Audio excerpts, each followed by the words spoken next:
শুভ সকাল বন্ধুরা, কেমন আছো তোমরা সবাই? আশা করছি তোমরা সবাই খুব ভালো আছো আর আমরাও ভালো আছি। আমার আরও একটি নতুন ভিডিওতে তোমাদের সবাইকে অনেক স্বাগত জানাই।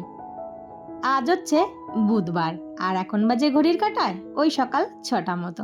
তবে চলো আজকের ভিডিওটা এখন থেকেই শুরু করছি।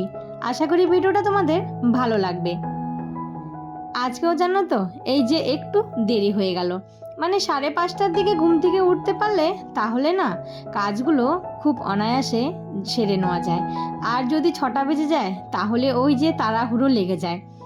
এই যে 7টার মধ্যে সমস্ত কাজ সেরে তারপর চান করে পুজো দিয়ে আমাকে রান্নাঘরে আসতে হয়।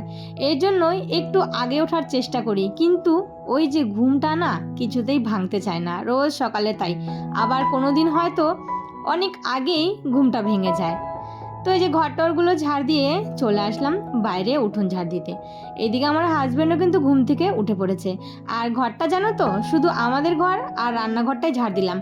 আর ওই যে দিদা যেই ঘরে থাকে না, জানো তো অনেক আগে ঘুম থেকে উঠে দিদা ওই ঘরটা ঝাড় দিয়ে নিয়েছে। মানে প্রত্যেক দিন তাই করে জানো, কত সকালে উঠে পড়ে আর এই যে উঠে ঘর টরগুলো ঝাড় দিয়ে বসে থাকে। শুধু আমার ঘরটা বাকি থাকে, কেননা ওই ঘরটা তো বন্ধ থাকে। এত বয়স হয়ে গেছে তবুও এতটুকু বসে থাকতে ভালো লাগে না তার। শুধু বলে যে আমাকে একটু কাজ করতে দিবি, না হলে না যদি আমি বসে থাকি তাহলে আমার হাত পাও ফুলে যাবে। আর এই জন্য আমি কিছু বলি না, ওই ঘরের ভিতরে বসে বসে টুকটাক করে এটা ওটা কিন্তু কাজ করতেই থাকে। তো তাড়াতাড়ি করে সমস্ত কাজগুলো সেরে চান করে পুজো দিয়ে তারপর চলে এসেছি ঘরে। ঘরে এসে হাজব্যান্ডের টিফিন করেছি, ছেলেকে চা করে দিয়েছি, দিদাকে চা করে দিয়েছি, ওরা খেয়েছে।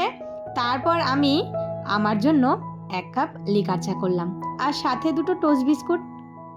তো চাটা খেয়ে হাজব্যান্ডের টিফিনটা পাঠিয়ে দিয়েছি। তারপর এই যে কালকে জানো তো, এই যে জামা কাপড়গুলো একটু হালকা ভিজা আছে আর ছাদে গেলাম না। আর বললাম তো আমার দিদা একটু বসে থাকে না, তার কারণ কি বলো তো, সকালে চান করে জামা কাপড়গুলো বালতিতে রেখে দিয়েছি আর একটু জানো তো ঝিরঝির বৃষ্টি পড়ছিল। যেই একটু রোদের দেখা পাওয়া গেছে অমনি দিদা আমার বালতিতে করে জামা কাপড়গুলো নিয়ে ছাদে মেলে দিয়ে এসেছে। তো বললাম না এতটুকুও বসে থাকতে চায় না। তো রান্নাঘরে চলে এসেছি আর কালকে যে মাছ কাবারির ডালটা এনেছিল সেটা না আর কৌটোতে ঢালা হয়নি। আজকে ভাবলাম একটু পাতলা করে মুসুরির ডাল করব।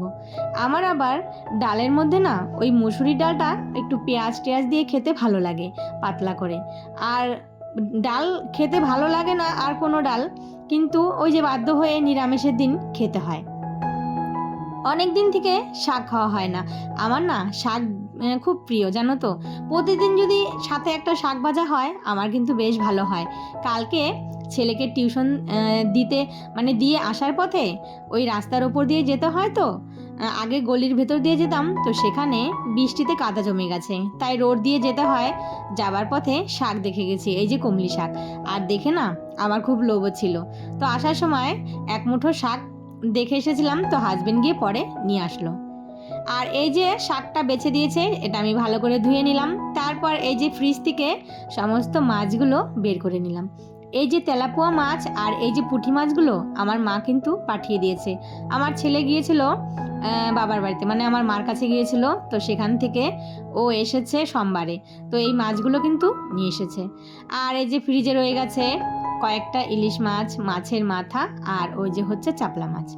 তো সমস্ত মাছগুলো তো বরফে জমে গেছে, তো সেই সমস্ত মাছগুলো জল দিয়ে তারপর রেখে ভাতটা বসিয়ে দিয়ে আর একদিকে ডাল বসিয়ে দিয়ে চলে আসলাম এই যে বিছানাটা তুলতে।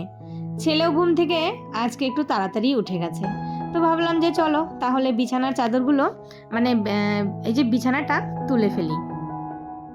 আর যতক্ষণ না এই বিছানা তুলবো ততক্ষণ কিন্তু মনে হয় না যে ঘরের কোনো কাজ করছি।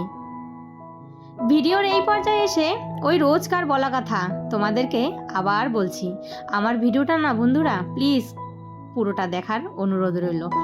আর আমার ভিডিওটা যদি তোমাদের ভালো লেগে থাকে তাহলে অবশ্যই একটা লাইক কমেন্ট শেয়ার করে দিও আর চ্যানেলটা সাবস্ক্রাইব করে আমার পাশে থেকো।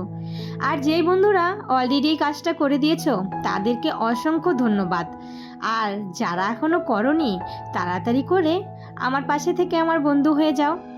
হ্যাঁ, তোমরা যারা অনেকেই কমেন্ট করো যে ভিডিওটা ভালো লাগলো, বন্ধু হলাম, কিন্তু ওই একবারই, তারপরে তোমাদের আর দেখা হয় মানে দেখাই পাওয়া যায় না, একটা কমেন্ট করে চলে যাও। তো আমি যদি তোমাদের বন্ধুই হই তাহলে তুমি আমার পরিবারে থেকে যাও, তোমার পরিবারে বন্ধু হওয়ার জন্য আমি কিন্তু ঠিক চলে যাব সময় মতো, সেটা কিন্তু আর বলতে হবে না। আর এইদিকে অনেকেই আছে না ভিডিওটা পুরোটা দেখে না, এটাতে কিন্তু তার নিজের চ্যানেলেরই ক্ষতি হয়।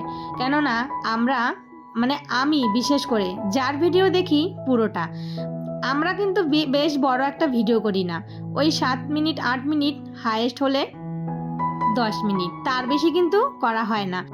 কেউ যদি 10 মিনিটের ওপরে কারো ভিডিও 14-15 মিনিট হয়ে যায় তখন কিন্তু দেখতে একটু মানে বোরিং লাগে। তো মিনিমাম 10 মিনিটের ভিডিওটাই কিন্তু ঠিক আছে। আর আমরা নতুন নতুন চ্যানেল খুলেছি, আমাদের ভিডিও বেশি বড় দিলে না কেউ দেখতে চায় না। তো যাই হোক, অনেক কথা কিন্তু বলে ফেললাম। আর এই যে কাজও করে ফেলছি, অনেক কাজ কিন্তু হয়ে গেছে, ভাত নামিয়ে ফেলেছি, ডালটাও আমার ফুটে এসেছে। তো ডালের মধ্যে না ছেলের জন্য একটা ডিম সেদ্ধ দিয়েছি, তো সেটা তুলে নিলাম। আর একদিকে মাছের মাথাটা বসিয়েছি, আর ওইদিকে কিন্তু সমস্ত সবজিগুলো কাটা হয়ে গেছে। শাকটা দিয়ে মাছের মাথা দিয়ে ঘন্ট করব, আর সাথে এই যে পটল করলা ভাজি আর আলু আর বেগুন দিয়ে মাছের ঝোল। তো আমাদের রোজকার এই একই কাজ, মাঝে মাঝে মনে হয় মানে এই যে 4 দেওয়ালের মধ্যে আমরা হয়তো বন্দি হয়ে পড়েছি। আমরা কিন্তু একমাত্র হাউস ওয়াইফরাই পারি এই 4 দেওয়ালের মধ্যে বন্দি হয়ে সারাটা জীবন কাটিয়ে দিতে, তাই না বন্ধুরা বলো? কিন্তু মাঝে মাঝে মনে হয় যদি একটু মাঝে মাঝে বাইরে কোথাও ঘুরে আসি তাহলে কিন্তু মনটাও একটু ফ্রেশ হয়, কিন্তু ওই যে সেটা তো আর করার নেই। যাই হোক, 2-1 দিনের জন্য বাবার বাড়ি গেলে মনটা একটু শান্তি হয়। এইদিকে ডালটা সম্বার দিয়ে দিয়েছি, আর এদিকে কিন্তু মাছের ঝোলটাও বসিয়ে দিয়েছি। আর এদিকে তাড়াতাড়ি করে রান্না বান্না সেরে আবার ছেলেকে স্কুলে দিয়ে আসতে হবে। তো এখানে না বেশি মাছ ছিল না, 4 পিস ইলিশ মাছ ছিল, আর 2 পিস মাছ আমি আলাদা মাছ দিয়ে দিয়েছি। এইদিকে আমার মাছের ঝোলটাও ফুটে এসেছে, মাছ দিয়ে দিয়েছি, আর ডালটাও নামিয়ে নিলাম। তো ডালটা ঢালতে গিয়ে দেখো কতগুলো ডাল আমার পড়ে গেল। এইভাবে কিন্তু গ্যাসগুলো প্রচুর নোংরা হয়। তো রান্না বান্না কমপ্লিট হয়ে গেছে, তারপর দেখি একটু রোদ উঠেছে, আর রোদ যখনই উঠে না আমার এই বারান্দার এই টেবিলে কিন্তু রোদটা এসে প্রথম পড়ে। তো এই যে শুকনো লঙ্কাগুলো এনেছে, আর এখন বর্ষার দিনে লঙ্কা না একদম কিন্তু লঙ্কাগুলো ওই যে সাদা সাদা কেমন যেন হয়ে যায়, তাই একটু রোদে দিয়ে ভালো করে মচমচা করে তুলে রাখবো। ছেলের বায়না হয়েছে আজকে ভাত ভাজা খাবে, সাথে আবার টিফিনেও নিয়ে যাবে, তার জন্য ওর জন্য একটু আলু দিয়ে ডিম দিয়ে ভাত ভেজে দিলাম, একটু টিফিনে দিয়ে দিলাম, আর একটু হচ্ছে ও এখন খেয়ে যাবে। তো আমার রান্না বান্না হয়ে গেছে। রান্না বান্নার পরে যেই কাজটা থাকে এই যে কয়েকটা বাসন, আর বেশিরভাগ বাসন কিন্তু আমি রান্না করার সঙ্গে সঙ্গেই মেজে ফেলি, তো সেগুলো ধুয়ে নিলাম। আর এই যে দেখো কয়েকটা কৌটো আছিল, তো সেই কৌটোগুলো এখন এই যে সুন্দর করে ধুয়ে তারপর রোদে দিয়ে দিলাম, এগুলো কিন্তু এখনই শুকিয়ে যাবে। এদিকে মাছের যে ডিমটা এনেছে আমাদের কিন্তু আবার এক পাতা ডিমে হতে চায় না, মাঝখানে কিন্তু আবারও আনতে হয়। তো এই ডিমগুলো কিন্তু যখনই আনে তখনই কিন্তু ভালো করে সাবান দিয়ে আমি ধুয়ে তারপর কিন্তু এই যে ফ্রিজে ভরে রেখে দিই।